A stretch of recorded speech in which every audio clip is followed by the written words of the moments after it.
মাহে রমজানে কখন কোন সময়গুলোতে দোয়া করলে দোয়া কবুল হয়? খুব সুন্দর প্রশ্ন। রমাদান মাসে একে তো সারাদিন রোজা রেখে পুরো দিনভর যে কোনো সময় দোয়া করলে দোয়া কবুল হয়। হাদিসে নবী সাল্লাল্লাহু আলাইহি ওয়াসাল্লাম বলেছেন যে দুই ব্যক্তির দোয়া আল্লাহ তাআলা ফিরিয়ে দেন না। এর ভিতরে একজন হলো আস-সাইম হাত্তা ইফতির, রোজাদার ব্যক্তি ইফতারের আগ পর্যন্ত তার দোয়া কবুল হতে থাকে। সেই যে সাহারি করেছেন তখন থেকে ইফতার আগ পর্যন্ত আপনার দোয়া কবুল হয়। হাঁটতে চলতে ফিরতে আল্লাহর সাথে কথা বলেন, দোয়া করতে থাকেন, এটা একটা সময়। আর রমজান মাসে ইফতারের আগ মুহূর্তের সময়টা স্পেশালি দোয়া কবুল হয়। আর একটা সময় আছে ভোর রাত, এটা সারা বছরই দোয়া কবুলের সময়, কিন্তু রমজানে যেহেতু সুযোগটা বেশি আসে, সাহারি খাইতে আমরা উঠি, এই জন্য ভোর রাতে সাহারি খাইতে উঠলে একটু 2-5 মিনিট দোয়া করবেন। এটা দোয়া করার একটা দারুণ সময়। বেশিরভাগ মানুষ আমরা দোয়া করতে জানি না। আমরা দোয়ার কন্ট্রাক্টরই হুজুরদেরকে দিয়ে দিই, টাকা পয়সা দিয়ে দিই, হুজুর আপনি আল্লাহর সাথে বুঝায় নেন। আপনাকে যদি আমি সুযোগ দেই যে আপনি মাননীয় প্রধানমন্ত্রীর সাথে, প্রেসিডেন্টের সাথে সাক্ষাতের সুযোগ পাইলেন, আপনাকে ব্যবস্থা করে দেওয়া হলো, কেউ একজন সুযোগ করে দিছে আপনাকে যে হ্যাঁ আপনি ওনার সাথে সাক্ষাতের সুযোগ পাইছেন, আপনি চাইলে যাইতে পারেন, 10 মিনিট টাইম পাবেন, আপনার যা চাওয়ার চাইতে পারেন। কি বলেন? এটা শোনার পর সুযোগটা আপনি গ্রহণ করবেন নাকি বলবেন ভাই আমি তো আসলে অত সুন্দর করে চাইতে দিতে পারবো না, ঠিক আছে আপনি আমার পক্ষ থেকে চাই দিয়ে, আপনার আমি টাকা দিয়ে দিলাম? করবেন? কোনো পাগলও করবে না। করবে? আর এই চান্স মানুষ হারায় নাকি? যা বলবো প্রধানমন্ত্রী আমার বাড়ি দরকার, গাড়ি দরকার, অমুক আমার দিকে চাইছে, চোখগুলো তুলে ফেলান, হান করেন, তান করেন, যত ধান্দা আছে সব নিয়ে আমরা 15 মিনিটে হাজির করতাম, ঠিক না ঠিক? এই যদি হয় দুনিয়ার আল্লাহর একজন বান্দা, তার ব্যাপারে আপনার ধারণা, তো আল্লাহ রাব্বুল আলামিনের কাছে দোয়া করার সুযোগ আপনি পাইছেন। আপনি রমজানের রোজা অবস্থায় দোয়া কবুল হয়, সাহরিতে দোয়া কবুল হয়, দোয়া কবুলের সময়গুলো পাইছেন। কত বড় কপাল পড়া হলে আপনি হুজুরের টাকা দেবেন, হুজুর 200 টাকা দিয়েছে, আপনি দোয়া করে দেন। বুঝেন না আমার কথা? আল্লাহ আমাদেরকে দোয়ার গুরুত্ব বোঝার তৌফিক দান করেন। আমরা অনেকে দোয়া করি না কেন? আমরা মনে করি দোয়া করতে অনেক মায়ের পেজ দিয়া বলা লাগে বোধহয়, হুজুররা কি কি কয়, উর্দুতে, ফার্সিতে, আরবিতে কি কি গায়, এগুলো গায়া টাইয়া সুট টুট দিয়া দোয়া টোয়া করা লাগে আল্লাহর কাছে, নাহলে তো আল্লাহ শুনে না। আমি তো এগুলো পারি না, এই জন্য টাকা দিয়ে দিচ্ছি, হুজুর আপনি করে দেন। আসলে কি তাই? আল্লাহ কি এই সমস্ত মায়ের পেজ দেখে? আরে ভাই, যার মুখের ভাষা পর্যন্ত নাই, যে লোকটা বোবা, কিচ্ছু বলতে পারে না, ফেল ফেল করে শুধু চায়া থাকে, আল্লাহ তাআলা আলিমুম বিযাতিস সুদূর, আল্লাহ অন্তরের ভাষা পর্যন্ত বুঝেন। কোনো মায়ের পেজ দরকার নাই, শুধু চোখের পানি ফেলে মনে মনে আল্লাহকে আপনার কথা বলেন, আল্লাহ সেটাই কবুল করবেন ইনশাআল্লাহ। দোয়া করবেন না ইনশাআল্লাহ? কোনো কার্পণ্য করবেন না। হুজুরদের কাছে দোয়া চান, হুজুরদেরকে দোয়া করায় টাকা দিতে হবে কেন? ছোট লোকই কেন? হুজুর মানুষ এমনি কিছু হাদিয়া দেন না, আবার দোয়ার কন্ট্রাক্টরে দিয়ে কেন দোয়া করাইতে হবে? আর নিজের দোয়া বেশিরভাগ ক্ষেত্রে নিজেই করার চেষ্টা করব, ঠিক আছে না ইনশাআল্লাহ? স্ত্রী স্বর্ণের জাকাত কে দিবে? যদি স্ত্রী মালিক হয় কিন্তু স্ত্রীর ইনকাম না থাকে তাহলে কি হবে? স্বর্ণ বিয়েতে কিংবা বিভিন্ন উপহারের মাধ্যমে পেয়েছে, স্ত্রীর স্বর্ণ গহনার মালিক কে? আগে সেটার উত্তর দেন। বইয়ের স্বর্ণের মালিক কে? কে বলতেছে? স্বামী? চাচা আপনি? আপনি চাচির সারা জীবন স্বর্ণ দিয়ে এই কাম করছেন? লা হাওলা ওয়ালা কুওয়াতা ইল্লা বিল্লাহ। এটা একটা কাজ করলেন চাচা? চাচির সব স্বর্ণ দিয়ে বলছেন মালিক আমি, মানে আপনি মালিক? চাচি যদি এটা শুনে, ভাত তো আর জুটবে না কপালে বাবা। আচ্ছা আপনারা বলেন, বউয়ের স্বর্ণের মালিক কে? বউ নিজে? বুঝে উত্তর দিছেন? যারা বিয়ে করছেন, যাদের বউ আছে, এবার একটু মিলান, দাবির সাথে বাস্তবতায় মিলান। আপনারাই দাবি করছেন যে বউর স্বর্ণের মালিক সে, ঠিক আছে। এবার আমার উত্তর দেন, বউ যদি কালকে স্বর্ণ দোকানে যায়া তার স্বর্ণগুলা বিক্রি করে বলে আমি কটকটি খাবো, আপনি কিছু বলবেন না বলবেন না? বাস্তবতা বলেন, আমাদের সমাজের বাস্তবতা। স্বামী যদি, বউ যদি যায় তার সব স্বর্ণ বিক্রি করে টাকা পয়সা আয় না, কিছু তার বাপেরে, কিছু তার মায়েরে, মানুষকে দিয়ে দিল, তার মনে হচ্ছে একটু চাইনিজ কিনে এনে খাইলো, একটু শাড়ি চুড়ি কিনলো, টাকা উড়াইলো, আপনি কি কিছু বলবেন নাকি বলবেন না? শুধু বলবেন না আরো কিছু? সব ফেরেশতা নাকি এলাকার মানুষ? শুধু বলবেন না আরো কিছু? বলবেন যে তোমার সাহস কত বড়, কলিজা কত বড় তোমার, এত কষ্ট করে আমার রথের কামাই করা স্বর্ণের টাকা বিদেশ থেকে আনছি, কষ্ট করে জমাইছি, কিনছি, আর তুমি যা বেঁচে আসলে একটা বার জিজ্ঞাসা করলা না তোমার কত বড় কলিজা? সেদিন এসপার ওসপার কিছু একটা হবে কি হবে না? তাহলে একটু আগে বললেন বউয়ের স্বর্ণের মালিক বউ, এখন আবার যে মালিক তার জিনিস সে বিক্রি করলে আপনি বলার কে? কথা কি বুঝছেন না বুঝেন নাই? আমাদের দেশে স্বামী স্ত্রীর পারস্পরিক টাকা পয়সা, স্বর্ণ গহনা এগুলোর ক্ষেত্রে বড় ধরনের একটা ঘাপলা আছে। ঘাপলা ঘাপলা ঘাপলা বুঝেন? একটা গোজামিল আছে, গোজামিল। এই যে জাকাতের প্রশ্ন আসছে, আমি জানি গোজামিলটা কেন আছে। বইয়ের স্বর্ণ এটার মালিক কে জিজ্ঞেস করলে আপনারা নারায় তাকবীর বলেন যে হ্যাঁ বউ মালিক, আবার বেচতে গেলে আপনি বাধা দেন। আবার বিদেশ যাওয়ার সময় বলেন যে স্বর্ণগুলো দাও, বেচে দিই, কত স্বর্ণ হয়ে যাবে।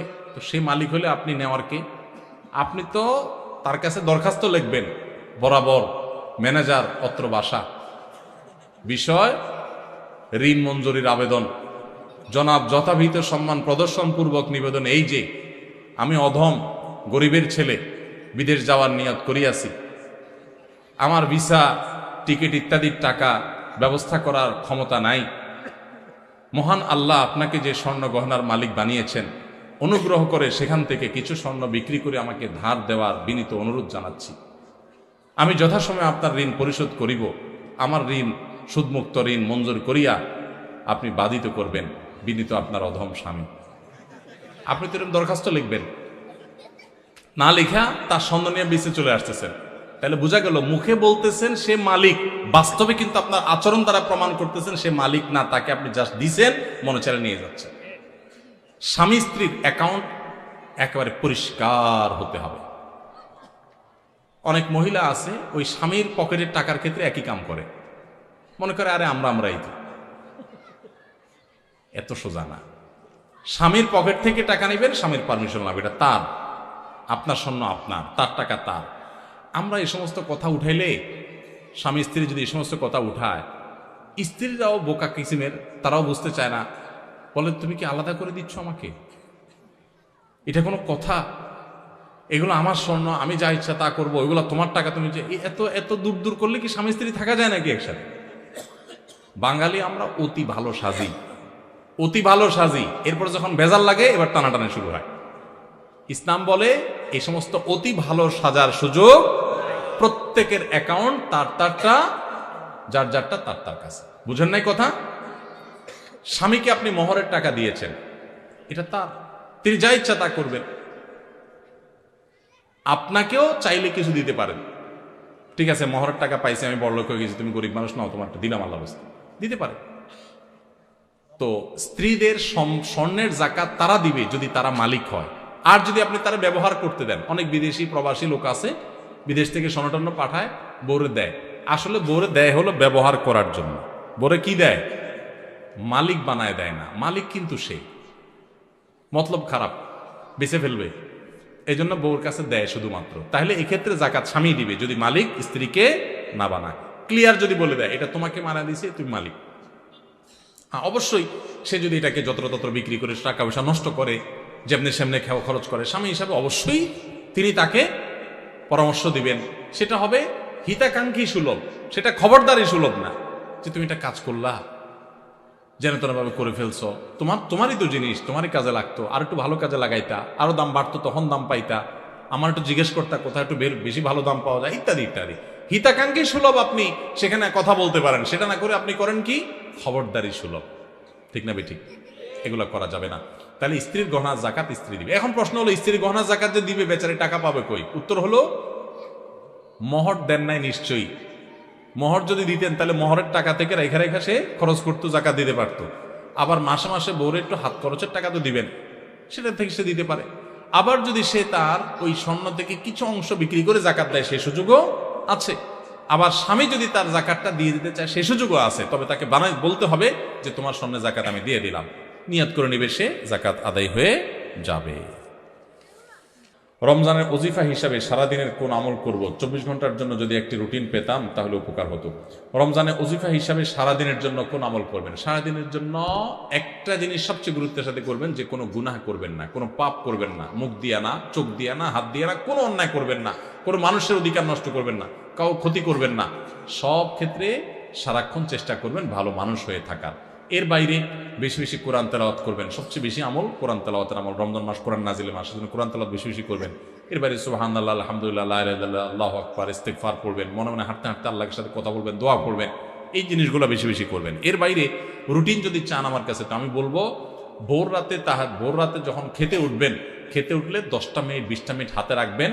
আগে খানা শেষ করে এরপরে একটু আল্লাহর কাছে দোয়া করবেন, অথবা আগে দোয়া করে তারপরে খানা খাবেন। একটু ভোর রাতে দোয়া কবুল হয়, এটা সারা বছর আপনি পারেন না, রমজানের সুযোগ আসে, এই সুযোগটা হেলায় হারাবেন না। এই টাইমে আল্লাহ তাআলা যেছে মানুষকে দোয়া কবুল করেন। আমি এর আগে বিভিন্ন জায়গায় বলেছি, বাংলাদেশে একটা প্রসিদ্ধ এবং প্রথম সারির একটা বিজনেস প্রতিষ্ঠানের এক ভাই, তিনি আমাকে তার অফিসে দেখা হওয়ার পর কিছুদিন আগে, আজকেও তাদের অফিসে আমি গিয়েছি একটা কাজে, তো আমাকে দেখা হওয়ার পর বলছে, ভাই একটু আসেন। ওনার অফিসে উনি বসালেন, চা খাওয়ালেন, এরপরে বললেন যে ভাই আপনার একটা আলোচনা থেকে আমার জীবন পরিবর্তন হয়ে গেছে। আমি বললাম কি? আমি বলছি কোনো ভালো কাজ শুরু করছে? উনি বললেন না ভাই, কাহিনী ভিন্ন। কাহিনী হলো, আমার এমন এক রোগ হয়েছে, এই রোগের জন্য দেশের সকল ট্রিটমেন্ট তো আমি নিলামই, দেশের বাইরেও বহু ট্রিটমেন্ট করেছি, কিন্তু কোনোভাবে আমার রোগ ভালো হয় নাই এবং আমার ট্রিটমেন্ট হয় নাই। আমি জীবনের আশা ছেড়ে দিছি। এরকম ভয়াবহ পরিস্থিতিতে আমার কোম্পানির থেকে চাকরিও নাই, কারণ আমি কাজ করতে পারি না, অসুস্থ। তো আমি গ্রামে চলে গেছি মরার অপেক্ষা, যে এখন আর বাঁচার কোনো সুযোগ নেই। ডাক্তার বলছে যে শেখ জিকোদিন চা খাইতে চান খান, আর কোনো ট্রিটমেন্ট নেই। বলেন যে আমি গ্রামে চলে গেছি, আশা ছেড়ে দিছি, অনেক কষ্ট যন্ত্রণা রোগের কারণে, মারা যাব এরকম একটা অবস্থা। হঠাৎ করে আপনার একটা ভিডিও দেখলাম, ভোর রাতে তাহাজ্জুদের সময়ের দোয়া আল্লাহ ফিরিয়ে দেন না। তখন আল্লাহর কাছে চাওয়া শুরু করলাম, প্রতিদিন ভোর রাতে উঠে কান্নাকাটি, দোয়া, মুনাজাত, খুব চোখের পানি ফেলা। আল্লাহ সবাই যেটা পারে না তুমি সেটা পারো, দোয়া করতে শুরু করলাম। উনি বলেন হঠাৎ করে একদিন তাহাজ্জুদের সময় উঠে খুব দোয়া কান্নাকাটি করলাম, খুব সিজদা করলাম, খুব চোখের পানি ফেললাম আল্লাহর কাছে, চিৎকার করে বাচ্চা পোলার মতো কাঁদলাম। বলেন যে হুজুর বিশ্বাস করবেন, ওই দিন তাহাজ্জুদ পড়ে শেষ করার পর থেকে আমার শরীর থেকে সমস্ত রোগ উধাও হয়ে চলে গেছে। আজকেও তার সাথে দেখা করে আসছে, ইন্টারেস্টিং বিষয়, আজকেও ওই লোকের সাথে আমি দেখা করে আসছি, একটা কাজে গেছিলাম তার অফিসে। আজকেও ওই ভাইটা আমাকে বললেন যে ভাই, এরপর আমি শুধু সুস্থ হয়েছি তা না, আমি আমার কোম্পানিতে আবার ফিরে আসছি। আগে যে ডিউটি ছিল আমার প্রমোশন হয়ে ডিউটি আমার আরো বাড়ছে, এবং আমার কোম্পানির চেয়ারম্যান সহ সবাই আমাকে আরো বেশি আস্থা রাখে। ওনার সামনে থাকা পিয়ন অন্যান্য লোকদেরকে আমার সামনে দেখে বলতেছে, এই তোমরা বলো, আমি আগে যে বদমেজাজি দেখাইতাম, আছাড় পিছাড় করতাম, রাগ জাহির করতাম, আমার এগুলো আছে এখন? বলে না স্যার, এগুলো কিচ্ছু নাই এখন। শুধু সুস্থ হয়েছে না, আজীবন আমল পরিবর্তন হয়ে গেছে। ভাইরা আমার, এই ভোর রাতের দোয়া বড় গুরুত্বপূর্ণ। রমজানে কিন্তু সেই সুযোগটা আসে, এজন্য সাহারি করতে উঠলে একটু দোয়া করবেন, ঠিক আছে তো ইনশাআল্লাহ। এরপরে ফজর নামাজ পড়ে পারলে একটু তেলাওয়াত করে ইশাক করে তারপরে দরকার হলে ঘুমাবেন, আর দরকার না হলে নাই। এবং ডিউটিতে যখন যাবেন, ডিউটিতে কোনো ফাঁকি দিবেন না, পথে কারোর ক্ষতি করবেন না, কাউকে খারাপ কথা বলবেন না, আজে বাজে জিনিস মোবাইলে দেখবেন না, হারাম থেকে বেঁচে থাকবেন। জোহরের ওয়াক্ত হলে টাইম মতো নামাজ পড়বেন, আবার আসর ওয়াক্ত হলে টাইম মতো নামাজ পড়বেন। বাসায় এসে স্ত্রীর সাথে ইফতার বানানোতে সাহায্য করবেন, শুধু মুসে তাও দিয়ে বসে থাকবেন না যে আনবে আর বসে বসে খাবো। একটু কাজ কাম করবেন। নবী সাল্লাল্লাহু আলাইহি ওয়াসাল্লাম মেয়েদের কাজে সহযোগিতা করতেন। এরপরে আগেভাগে ইফতারের আগে একটু দোয়া করবেন। ইফতারের পরে সকাল সন্ধ্যার দোয়া দরুদ ইত্যাদি পড়ে তারাবিতে চলে যাবেন। তারাবিতে সুন্দর করে মনোযোগ দিয়ে কোরআন তেলাওয়াত শুনবেন। তারাবিতে কি পড়েন, হাফেজ সাহেব কি পড়েন, সেটা তো আপনি শুনেন, বুঝেন না। এই জন্য একটা বই আমি লিখেছি এবছর, নতুন আমাদের বের হয়েছে, তারাবির সালাতে কোরআনের বার্তা। একটু দেখে নিতে পারেন যাওয়ার আগ দিয়া, যে আজকের তারাবিতে হাফেজ সাহেবরা যে পারা পড়বেন সে পারাতে আল্লাহ কি বলছেন। 3-4 পৃষ্ঠা এখানে দেওয়া আছে, দেখে নিলে আপনার তারাবিতে আপনি আলাদা একটা তৃপ্তি পাবেন। এরপর তারাবি পড়ে এসে যত দ্রুততার সাথে সম্ভব শুয়ে পড়েন, কারণ ভোর রাতে আপনাকে উঠতে হবে। এভাবে আপনি পুরো রমজান মাস গুনাহমুক্ত থাকার চেষ্টা করেন, হারামমুক্ত থাকার চেষ্টা করেন। অন্য আমল করতে পারেন আর না পারেন, এটা হবে সবচেয়ে বড় সার্থকতা ইনশাআল্লাহ। তারাবির নামাজের নিয়ত, দোয়া ও মুনাজাতের দোয়া কোনটা এবং কিভাবে পড়ব? তারাবির নামাজের আলাদা নিয়ত নাওয়াইতু আন কি জানি উসাল্লি লিল্লাহি, আমার জানা নাই আসলে, কোরআন হাদিসে পাই নাই, তো এগুলো তো আপনাদের তো শুনছি। আচ্ছা, আরেকটা কি? তারাবির দোয়া মুনাজাত। তারাবির দোয়া ওই যে 4 রাকাত পর পর কি পড়ে? সুবহানাজিল মুলকি ওয়াল মালাকুতি, আমি এর দূরই পারি শুধু। এরপরে কি আছে? আজ যা কি কি জানি আছে। তো এগুলো আসলে কোনো কোরআন হাদিসে নাই, যেহেতু কোরআন হাদিসে নাই সেজন্য আমি পাই নাই, কোরআন হাদিস থাকলে তো পাইতাম। বুঝতে পারছি কথা? আমরা একসময় দেখছি যে ইয়াং পোলাপান তারাবি পড়তে যায় না। কিরে বাবা তারাবি পড়তে যাস না কেন? বলে হুজুর এখনো তারাবির দোয়া মুখস্থ হয়নি। বুঝতে পারছেন? তো তারাবির নামাজের জন্য 4 রাকাত পর পর দোয়া পড়া, এটা তারাবির সাথে এর কোনো সম্পর্ক নাই, দোয়া পড়ার কোনো প্রয়োজন নাই। 4 রাকাত পর একটু অবসর দেয় ইমাম সাহেব, এটা রেস্ট। আপনি এটা একটু পানি খাবেন, দরকার একটু হাত পা এদিক সেদিক করবেন, একটু রেস্ট করবেন, একটু শরীরটা এলায়া বসবেন, দরকার একটু পেশাব ওযু করে চলে আসবেন। এটা হলো রেস্টের সময়। তারাবি মানে হলো আরাম করে করে পড়া, 4 রাকাত পর রেস্ট দেওয়া। ওই মধ্যপ্রাচ্যের লোকরা, মিডিল ইস্টের লোকেরা আছে, আমাদের দেশেও কোনো কোনো মসজিদ দেখা যায় 4 রাকাত পর পর একটু খেজুর, একটু পানি, একটু চা, একটু খায় মানুষ। তো এটা তো রেস্টের সময়। আপনি রেস্ট না করে কি করতেছেন? ইমাম সাহেব এতক্ষণ পড়ছে, হাফেজ সাহেব দুমায়া টানছে, আপনি তো এতক্ষণ শুনছেন বসে, কোনো ডিউটি ছিল না। এখন 4 রাকাত পর বরং আপনি আরো ডিউটি শুরু করে দিচ্ছেন, সুবহানাল মুলকি ওয়াল মালাকুত। তাহলে রেস্ট হলো না রেস্টে উল্টাটা হইলো? এগুলার কোনো প্রয়োজন নাই, এগুলো কোরআন হাদিসে নাই। কোরআন হাদিসে যেটুকু আছে সেটুকু আপনি তারাবির নামাজে তেলাওয়াত সুন্দর করে মনোযোগ দিয়ে শুনবেন, নামাজ সুন্দর করে পড়বেন, বাস শেষ। এর বাইরে আলাদা কোনো নিয়ত বা দোয়ার প্রয়োজন নাই। রমজানে এতেকাফের ফজিলত কি? এতেকাফের সঠিক নিয়ম কি? এতেকাফ থাকা অবস্থায় কি করা যাবে আর কি করা যাবে না একটু বিস্তারিত জানাবেন, কারণ আমাদের দেশে এতেকাফ এমন কঠোর করা হয়, ভয়ে কেউ এতেকাফে বসে না। ঠিক বলছেন, প্রশ্নকর্তার সাথে আমি একমত। অনেকে মনে করে এতেকাফে বসলে আর কোনো কথা বলতে পারে না, 10 দিনের জন্য মুখে তালা দিয়ে দিতে হয়। একটা বোগাস কথা, ফালতু মাসালা। কে বলছে আপনাকে এতেকাফে বসলে কথা বলা যাবে না? আপনি বাইরে থাকতে যেরকম কথা বলতেছেন, এতেকাফে বসলেও কথাগুলো বলা যাবে। অনেকে মনে করে এতেকাফে গেলে বোধহয় পাথরের মতো থাকতে হয়। না, আপনি বাসায় যেভাবে থাকতেন মসজিদেও ওইভাবেই থাকবেন। শুধুমাত্র মসজিদের আদব লেহাজ যেগুলো, সেগুলো বিশেষভাবে একটু খেয়াল করবেন, ব্যাস এবাদতবন্দি করবেন। এতেকাফ এমন একটা আমল ভাই, আমি এখানে যত মানুষ আছেন যদি জিজ্ঞাসা করি আপনাদের জীবনে কার কার রমজানের শেষ 10 দিন মসজিদে এতেকাফ করার সুযোগ হয়েছে, আমার তো মনে হয় না যে 20টা হাতে উঠবে। অথচ ভাইরা, রমজানের সবচেয়ে গুরুত্বপূর্ণ আমলগুলোর একটা হলো রমজানের শেষ 10 দিন এতেকাফ করা। আমাদের প্রিয় নবী সাল্লাল্লাহু আলাইহি সাল্লাম, আপনারা অবাক হবেন জানলে, উনি রমজানের রোজা ফরজ হয়েছে যখন 2 বা 3 হিজরিতে, তখন থেকে নিয়ে ওনার মৃত্যু পর্যন্ত, ওয়াফাত পর্যন্ত 1 বছরও রমজানে এতেকাফ ছাড়েন নাই। যে আমলটা আপনার নবী কোনো বছর রমজানে ছাড়তেন না, সেটা আপনি সারা জীবনে একবারও করেন নাই। চরম শত্রুর সাথেও তো মানুষের এরকম বৈপরীত্য হয় না। সেখানে নবীর উম্মত হয়ে যে আমল আপনার নবী জীবনে কোনোদিন ছাড়েন নাই,